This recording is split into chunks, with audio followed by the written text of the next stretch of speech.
আসসালামু আলাইকুম, তোমাদের সবাইকে এক ক্লাসে স্বাগতম। আজকের টপিক হচ্ছে বয়েলের গ্রাফ এবং আমাদের প্রশ্নটি হচ্ছে 1/p বনাম 1/v এর গ্রাফ।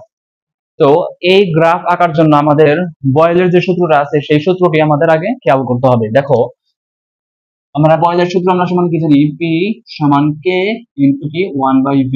ঠিক আছে, এই সূত্রটা আমরা লিখে নিন। এখন দেখো, আমরা এই যে 1/p বনাম 1/v এর গ্রাফ, এখানে আমরা কাকে x অক্ষ এবং কাকে y অক্ষ ধরবো। ঠিক আছে, সেইটা আমরা জানি যে সেটা আমাদের বুঝতে হবে যে প্রথমটি আমাদের y অক্ষ বরাবর প্লট এবং দ্বিতীয়টি x অক্ষ বরাবর প্লট করতে হবে।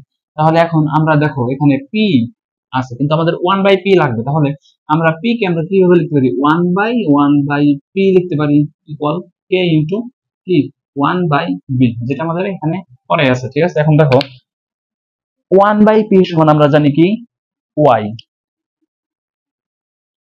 1/p সমান কি, এইটা সমান কি y, এবং k ইনটু 1/v সমান কি x। এখন একটু খেয়াল করো যে এখন যদি আমরা আর গুণন করে দিই তাহলে কি হবে? xy এবং k টা যদি এই পাশে নিয়ে আসি তাহলে কি হবে? xy সমান 1/k এবং xy সমান কি হবে? k প্রাইম, অর্থাৎ কনস্ট্যান্টকে আমরা যদি উল্টিয়ে দিই তাহলে কি হবে? কনস্ট্যান্টটি আসবে। ঠিক আছে, এখন একটু খেয়াল করো,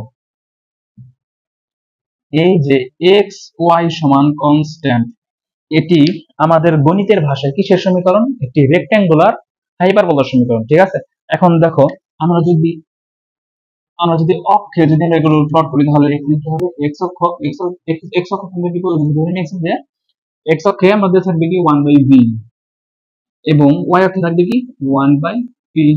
তাহলে এখন দেখো এখানে আমাদের রেক্ট্যাঙ্গুলার হাইপারবোলার আমাদের যে গ্রাফটা আছে সেই গ্রাফটা কেমন হবে? আমরা জানি যে রেক্ট্যাঙ্গুলার হাইপারবোলার যে গ্রাফটা সেটা হচ্ছে কি সমষ্ণ রেখার যে গ্রাফটা আমরা করেছিলাম সেই সমষ্ণ রেখার গ্রাফের মতো। ঠিক আছে, যেটা হবে কি ঠিক এমন।